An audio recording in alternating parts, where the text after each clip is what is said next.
Top quality और consistent performance के लिए सिर्फ सिल्वर पंप्स। टॉप क्वालिटी और कंसिस्टेंट परफॉर्मेंस के लिए सिर्फ सिल्वर पंप्स, नाम याद रखना। भारत आणि पाकिस्तानमध्ये तणाव आहे, देशात युद्धजन्य परिस्थिती आहे। या पार्श्वभूमीवर महाराष्ट्र पेट्रोल पंप असोसिएशनने जो निर्णय घेतला होता की 10 तारखेपासून नागपूर जिल्ह्यातल्या पेट्रोल पंपवर डिजिटल पेमेंट स्वीकारणार नाही, तो निर्णय त्यांनी मागे घेतलेला आहे। सर काय सांगणार?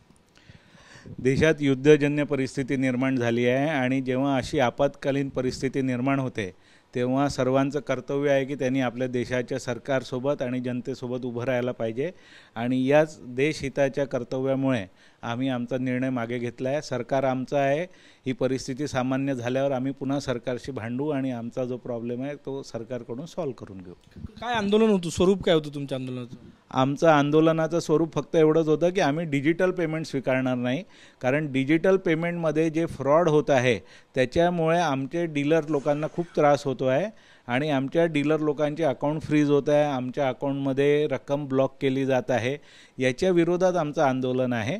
आमचं आंदोलन काही जनतेविरोधात किंवा तेल कंपन्यांच्या विरोधात नाही, आमचं आंदोलन बोगस फ्रॉड ट्रान्झॅक्शनच्या विरोधात आहे। म्हणजे 10 तारखेपासून तुम्ही स्वीकारणार नव्हते डिजिटल पेमेंट, ते आंदोलन? हां, फक्त डिजिटल पेमेंट बंद ठेवणार होतो आणि कॅशमध्ये पेट्रोल डिझेल विकणार होतो आम्ही। आता का वाटलं सर तुमची बैठक झाली आणि हा निर्णय घेतला?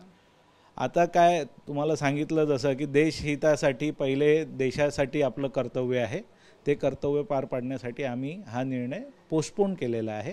जेव्हा परिस्थिती सामान्य होईल पुन्हा आम्ही आमच्या निर्णयाची अंमलबजावणीसाठी पुन्हा लढाई करू।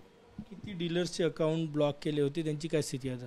2 डीलर्सचे अकाउंट ब्लॉक केले होते, त्यांचे अकाउंट आता बँकेने ओपन करून दिले आहे, पण त्यांना त्याच्यात रिस्ट्रिक्शन लावलेले आहे, त्यांचे नेट बँकिंग वगैरे सगळं बंद करून ठेवलं आहे, पण त्यांना बँकेतून व्यवहार करणं सुरू केलेलं आहे।